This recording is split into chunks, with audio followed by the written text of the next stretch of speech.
आपको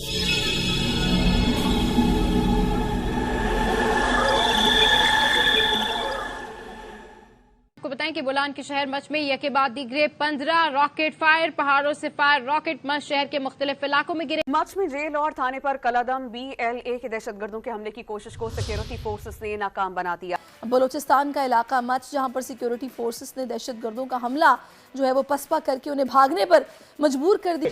भारत में बैठे लोगों को अंदाजा भी नहीं होगा कि पाकिस्तान पर कितना बड़ा हमला हुआ है। ईरान के हमले के बाद अब बताया जा रहा है कि अलग देश की मांग कर रही बलूच लिबरेशन आर्मी ने पाकिस्तानी सेना पर बड़ा हमला कर दिया है। बलूचों का कहना है कि उन्होंने 50 पाकिस्तानी सैनिकों को मार दिया है। बलूचिस्तान पोस्ट के मुताबिक BLA ने दावा किया कि हमले में करीब 10 सैनिकों की मौत हुई। बलूचों ने बकायदा इस ऑपरेशन का नाम दिया दारा-ए-बलून। तो वहीं इस हमले के बाद पाकिस्तान की जनता के पैसों से अय्याशी करने वाले पाकिस्तान के बलूचिस्तान के सूचना मंत्री जॉन अचकजई ने बड़ा बयान दिया और कहा कि सुरक्षा कर्मी तीनों हमलों को नाकाम करने में सफल रहे। कुलभूषण यादव को भी पिछली दफा जो है ईरान बॉर्डर से गिरफ्तार किया गया, तो उस सिलसिले में भी जो है अपना ईरान का जो कैरेक्टर है वो बहुत सस्पेक्टेड है। ये मलबा अगर इंडिया के ऊपर डाले, इंडिया कोई छोटी कंट्री नहीं है कि अगर वो पाकिस्तान के ऊपर अटैक करे तो 1-on-1 सामने सामने करेगी। मुझे नहीं लगता कि वो किसी को जो है मोहरा बना के वो पाकिस्तान के ऊपर अटैक करे। जय हिंद दोस्तों, मैं विजय और आप देख रहे हैं VC रिएक्शन। तो दोस्तों, पाकिस्तान के बलूचिस्तान में BLA की तरफ से बहुत बड़ा अटैक किया गया है। कई जगहों पे रॉकेट दागे गए हैं, जैसे कि जेल है, रेलवे स्टेशन है और भी बहुत सारी जगहों पे। मगर भाई पाकिस्तान का मीडिया और पाकिस्तान की सरकार का ये कहना है कि इसमें कोई कैजुअलिटीज नहीं हुई, किसी की जान नहीं गई और हमारे बहादुर फौजियों ने ये जो अटैक है ये नाकाम कर दिया है। मगर BLA की तरफ से एक प्रेस रिलीज जारी कर दी गई है दोस्तों, जिसमें कि उनका कहना है कि लगभग 40 से 50 फौजियों को इन्होंने टपका दिया है। तो वैसे भी पाकिस्तान का मीडिया कितना सच्चा बोलता है ये तो आप और हम सभी अच्छी तरह से जानते हैं। मगर खैर, इस अटैक के बाद में पाकिस्तान की मीडिया में और पाकिस्तान के लोगों में क्या बातें हो रही है, क्या चर्चाएं शुरू है, यही आज की वीडियो में हम देखेंगे दोस्तों। क्या इसमें भी राह और भारत की साजिश है? तो चलिए करते वीडियो को शुरू। मगर वीडियो शुरू करने से पहले जो व्यूअर्स हमारे चैनल पे पहली बार आए हैं उनसे रिक्वेस्ट करूंगा कि प्लीज़ हमारे चैनल को सब्सक्राइब कीजिए, वीडियो को लाइक और शेयर जरूर कीजिए। तो चलिए करते हैं वीडियो शुरू। बलूचिस्तान लिबरेशन आर्मी ने अब तक का सबसे बड़ा हमला किया है बलूचिस्तान के माच में। वो बोलान इलाका है जहां पे माच में हमला किया है। ये हमला करीब 70 किलोमीटर के रेडियस में किया गया है। इसमें भारी संख्या में BLA के आदमी हैं। किस किस के आदमी हैं? BLA की जो मजीद ब्रिगेड जो कि सुसाइड अटैक है वो जो कि करती है, तो ये सुसाइड यूनिट है वो, साथ में STOS special tactics operation squad, फतह स्क्वाड और इंटेलिजेंस विंग, ये बलूचिस्तान लिबरेशन आर्मी की विंग्स हैं। इन्होंने मिलकर किया है दारा-ए-बोलन। 45 आर्मी के लोग या पाकिस्तानी सिक्योरिटी फोर्सेस को लोग मारे जा चुके हैं, ऐसा BLA ने प्रेस रिलीज निकाल के बताया। जितने लोग मारे गए हैं उनकी बॉडी ये बोला है कि हमारी कस्टडी में, हम लोगों के पास है, लेकिन हम आपको देंगे तब जब हमारा मन करेगा। साथ में जितने लोगों को पकड़ा गया था उनको हम लोगों ने धमकी देके निकाल दिया है। हाँ, ये जो ऑपरेशन, इसमें फियर्स क्लैशेस चल रहे हैं और ये 70 किलोमीटर के रेडियस में हमला कहां का हुआ है? मच की जेल पे, रेलवे स्टेशन पे, थाने पे और फ्रंटियर कोर पे। पाकिस्तान को समझ में आ गया कि इतना बड़ा हमला है। पाकिस्तान ने उसके बाद क्या किया? पाकिस्तान ने क्वेटा जो एरिया है, क्वेटा रीजन, उसके सारे हॉस्पिटल्स को इमरजेंसी में लगाया, इमरजेंसी में डिक्लेयर कर दिया। वहां पे जो लोग घायल हैं जो हैं वो पहुंच रहे हैं, लेकिन BLA ने सारी रोड्स ब्लॉक कर दिए। कोई एड नहीं पहुंचने दे रहे अंदर। उनका ऑपरेशन जारी है। उनके ऑपरेशन का मिशन क्या है अभी तक नहीं पता है। उनके ऑपरेशन में आगे वो क्या करने वाले ये भी नहीं पता। क्या इस एरिया में वो ज्यादा देर रहने वाले? नहीं, ज्यादा देर नहीं रहने वाले। वो अभी हैं यहाँ पे, अपना ऑपरेशन पूरा करेंगे। ये बोला कि हम ये दुश्मन फोर्स को यहाँ से क्लियर करके फिर उसके बाद निकलेंगे।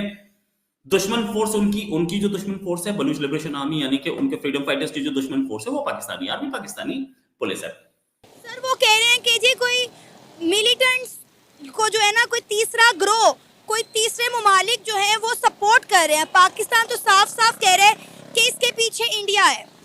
जी बिल्कुल, इंडिया हमारा देरीना जो है दुश्मन है, बिल्कुल ये बात भी जो है वो खारिज इम्कान नहीं। लेकिन आप देखें कि कुलभूषण यादव को भी पिछली दफा जो है ईरान बॉर्डर से गिरफ्तार किया गया, तो उस सिलसिले में भी जो है अपना ईरान का जो कैरेक्टर है वो बहुत सस्पेक्टेड है। तो सर फिर ईरान साफ साफ इंडिया का नाम क्यों नहीं लेता अगर पाकिस्तान को इतना शोर है कि ये सब इंडिया ने ही करवाया है, और तो पाकिस्तान की गवर्नमेंट भी ये कह रही है कि इंडिया ये सब करवा रहा है, जबकि अगर हम बात करें ईरान ने इंडिया का डायरेक्ट नाम नहीं लिया, फिर ईरान क्यों नाम छुपा रहा है इंडिया का अगर इंडिया ने ऐसा किया है तो? मेरा ख्याल है फिर इंडिया और ईरान जो है को पार्टनर हैं पाकिस्तान में स्टेबिलिटी पैदा करने के लिए, और वो हमारे मुल्क का अमन व अमान खराब करना चाहते हैं, तो हमारे लिए फिर दोनों एक मकाम पे होंगे। पाकिस्तान के अंदर जो ही हम जो इस्तेहकाम अमन की तरफ बढ़ते हैं, मुल्क के अंदर थोड़ी सी खुशखबरी आना शुरू होती हैं, हमारी थोड़ी सी जो है मुआशी हालत बेहतर होने की तरफ हम कदम बढ़ाते हैं, तो इस तरह के जो हमले शुरू हो जाते हैं। आप देखें कनाडा में जो वाकया हुआ, जो टारगेट किलिंग के शवाहिद सामने आए, जिसमें भारतीय इंटेलिजेंस एजेंसी की इन्वॉल्वमेंट की बात हुई, मानीपुर के जो फसादात हुए, इन दो वाकयात से क्या चीज फर्क पड़ा दुनिया की सियासत में? जो rising India, shining India, democracy, peaceful, G20 का मेकअप, वो फौरन जो है ना दुनिया उसकी नजरें थोड़ी सी बदली भारत के हवाले से।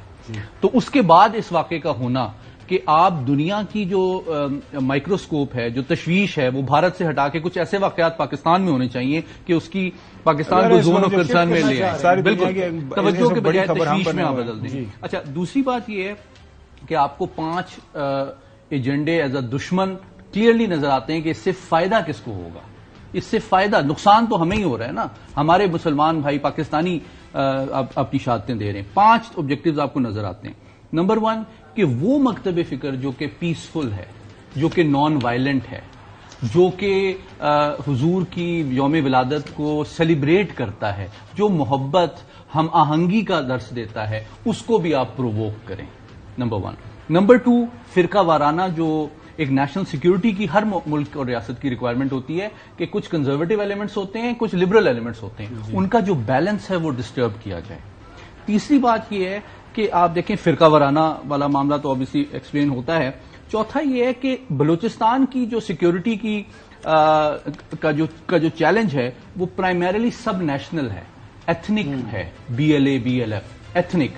अब एक नई डायमेंशन ऐड करने की कोशिश की जा रही है जो कि रिलीजियस है, ताकि सिक्योरिटी का चैलेंज मजीद बढ़ जाए, दुनिया की तशवीश में मजीद इजाफा हो जाए, जो यहां पे डेवलपमेंट इन्वेस्टमेंट करना चाहते हैं उनकी तशवीश मजीद बढ़ जाए, पाकिस्तान की जो लॉ एनफोर्समेंट, इंटेलिजेंस और दीगर इदारे हैं उनकी कैपेसिटी और फोकस एक्सटर्नल एनिमी से ज्यादा इंटरनल की तरफ चला जाए।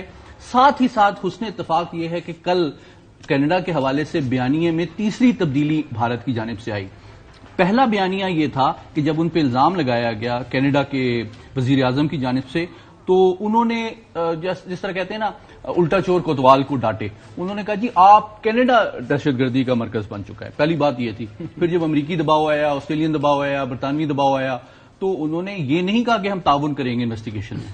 अब आखिरी लेवल यह है कि वो ISI और पाकिस्तान को मुर्द इल्जाम ठहरा रहे हैं। अब इसको आप लिंक करें जो पाकिस्तान में हो रहा है, तो ओवरऑल जो स्ट्रेटेजिक एनवायरनमेंट आपको नजर आता है उसमें क्लियरली नजर आता है कि मोटिव किसका है, इससे फायदा कौन उठाना चाह रहा है और कौन पाकिस्तान की स्टेबिलिटी, प्रोग्रेस, इकोनॉमिक ग्रोथ और फॉरेन इन्वेस्टमेंट को डिस्करेज और डिसइंसेंटिवाइज करना चाहता है। लेकिन पाकिस्तान साफ साफ कह रहा है कि ये इंडिया का किया धरा है, इसमें इंडिया मुलव्विस है। नहीं, पाकिस्तान में तो कुछ भी होता है। ये आपको पता होगा कि जैसे बलोच नस्ल कुशी शुरू हुई है या कुछ भी होता है XYZ, मतलब कुछ भी होता है तो वो सारा मलबा जो है इंडिया के ऊपर डाला हो जाए।